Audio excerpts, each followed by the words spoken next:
অবৈধ উপার্জনকারী, তোর অভাব যাবে না, তোর কলিজায় কোনোদিন তৃপ্তি আসবে না। আমাদের মসজিদের 5,000 টাকার ইমাম, তার কিস্তি লাগে না, আর সে তার বিবি বাচ্চা নিয়ে রাস্তায়ও থাকে না, রাস্তায়ও থাকে না।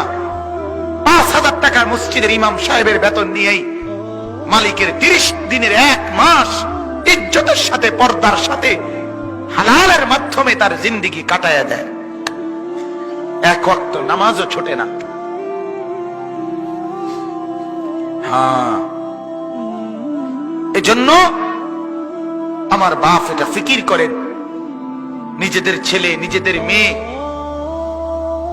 তাদেরকে আপনি এমন পথে চালাবেন যে পথে তারা বৈধ উপার্জন করবে, বৈধ উপার্জন করবে। আমার এই বয়স আজ 15 বছর হয়, 15 বছর আমার আল্লাহ পাকের শুকর, মালিকের দয়ায়, আল্লাহর কথা, এই ওয়াজ মাহফিলে কিছু বলার তৌফিক আল্লাহ দিয়েছেন। আজ 15 বছর চলে। আমার মা এখনো আমার মা আমারে মাঝে মাঝে বলে, বাপ আনিস, চাইও কারো কাছ থেকে টাকা পয়সার জন্য কোনো মনোমালিন্য করো না। এই কথা আজও বলে। ছোট্টবেলা থেকে যে বুঝ নিয়ে বড় হয়েছি, আজও সেই বুঝ নিয়েই আছি।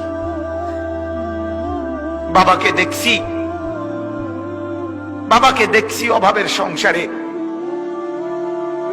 27 দিন তারাবির নামাজ যেদিন শেষ হয়েছে, তারপর দিন একটা পাঞ্জাবির কাপড় কিনে দিছে আমারে।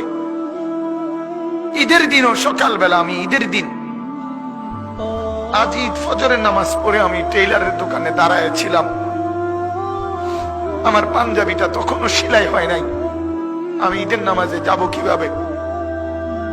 আমি সেই অভাবের সংসারে বড় হয়েছি। তারপরও কোনদিন বাপ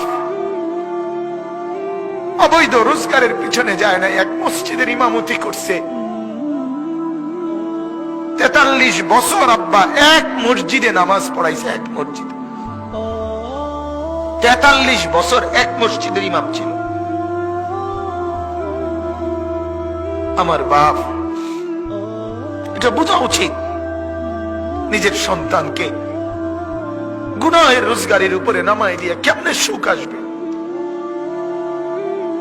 নিজের ঘরে হারামের, সুদের টাকা, ঘুষের টাকা, চুরি টাকা, ডাকাতির টাকা, ওজনে কম দিয়ে ঠকবাজি করে, প্রতারণা করে, মিথ্যা বলে, ধোঁকাবাজি করে, নেশার সামানা বিক্রি করে, মদের উপকরণ বিক্রি করে, জুয়ার সামগ্রী বিক্রি করে, মানুষকে ঠকাইয়া প্রতারণা করে, মিথ্যা বলে যে টাকা আপনি ঘরে আনলেন, আপনি অনেক মানুষকে কষ্ট দিয়ে আপনার ঘরে সুখ আসবে কেমনে